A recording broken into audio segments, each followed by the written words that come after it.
Bem-vindo ao Encontros da Sangha, um momento para mergulhar em temas essenciais para quem busca autoconhecimento e uma espiritualidade viva. Inspirados nos ensinamentos do Yoga, Vedanta e do budismo tibetano, te convidamos à escuta profunda, quietude e despertar. Hoje vamos trazer luz sobre o ego e consciência e refletir sobre o tema A superação do ego pela consciência. Respire profundamente, permita que a respiração conduza você a este momento. Faça uma pausa, relaxe os ombros. Este não é apenas um encontro de palavras, mas um convite ao espaço de escuta e reflexão. Parte 1. Luz sobre o ego. No Vedanta, o ego é chamado de Ahamkara, o eu fazedor. É aquela falsa identidade que se apropria das ações e experiências e diz: eu fiz, eu pensei, eu sei. Ahamkara surge da ignorância, a vidya, de quem somos verdadeiramente.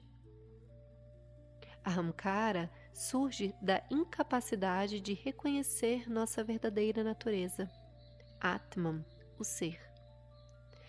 No budismo tibetano, o ego é visto como uma construção vazia, um conjunto de pensamentos, ideias e hábitos que criam a ilusão de um eu separado, um eu com identidade, com nome, com CPF. Mas será que somos apenas isso? Imagine, se você acordasse amanhã, sem memória, sem nome, sem CPF, sem certidão de nascimento, sem reconhecer o próprio rosto no espelho. Nesse momento, você deixaria de existir? Ou ainda há algo em você que existe, que permanece aí, intacto, para além das formas, dos nomes, das ideias? Shri Ramana Maharishi nos lembra: o ego é apenas uma ideia que você tem sobre quem você é, não é você. E como esse ego se manifesta? No mundo relativo, o ego tem sua função. É ele que nos ajuda a lidar com papéis, responsabilidades e a organizar a vida prática. Mas, quando ele ocupa o centro da existência, acreditando ser o sujeito, nasce então o sofrimento. Porque o ego, por sua própria natureza, é incapaz de reconhecer sua plenitude. Nunca se satisfaz. Portanto, precisa sempre controlar, provar, se defender. No Vedanta, o ego é sustentado pelas tendências mentais e pela limitação, pela identificação com o corpo, com as emoções e com os pensamentos. Em situações muito simples do dia a dia, é possível ter ciência do ego se manifestando. Por exemplo, quando você precisa ter razão, quando você se ofende com facilidade, quando você se sente ameaçado por mudanças, quando você acredita que precisa provar algo, quando você vê os outros como obstáculos ou competidores. Tudo isso são apenas ondas mentais que surgem e passam, como ondas no oceano. Mas, quando nos identificamos com essas ondas, nos agarramos a uma identidade fixa. E quanto mais acreditamos nessa fixação mental, mais distantes da nossa real natureza. Parte 2. Luz sobre a consciência. Mas se o ego é como uma onda que surge e passa quem é o oceano. A consciência, o ser Atman, pleno, imutável, ilimitado. Consciência não nasce nem morre. Atman ilumina a matéria, mas não é limitada por ela. E para compreender isso, vamos à metáfora do céu e das nuvens. Imagine o céu, infinito, azul, vasto, silencioso, ilimitado. Um dia, nuvens começam a surgir. No início leves, passageiras, depois mais densas, mais carregadas. O céu, ao vê-las, começou a se confundir. Começou a acreditar que ele próprio seria as nuvens.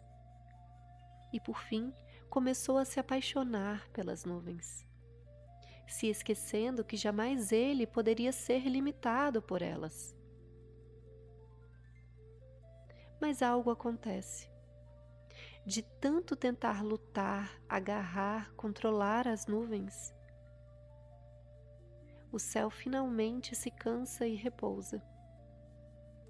Nesse momento de relaxamento, o céu se recorda. Eu nunca fui as nuvens, eu sou o espaço que as acolhe. Assim também é com cada um de nós. O ego são essas nuvens passageiras, mutáveis, cheias de formas, de nomes. Esse eu ilusório que se define como sujeito. A consciência é o céu, vasto, silencioso, infinito. Tulku Lobsang nos lembra. A consciência não precisa lutar. Ela apenas vê com clareza. Quando estamos identificados com o ego, vivemos a vida como uma batalha, sempre lutando, sempre em defesa de algo. Mas quando reconhecemos nossa verdadeira natureza, um leve sorriso surge, os olhos brilham e nasce, então, a leveza e o deleite de simplesmente estar vivo. A verdade é que a vida não precisa ser controlada. A vida é para ser vivida, celebrada em todas as suas nuances. A superação do ego não é uma guerra. É um retorno. Um retorno àquilo que sempre esteve aí, pleno, sereno, amoroso. Um retorno àquilo que é essencial. Experimente silenciar por alguns instantes.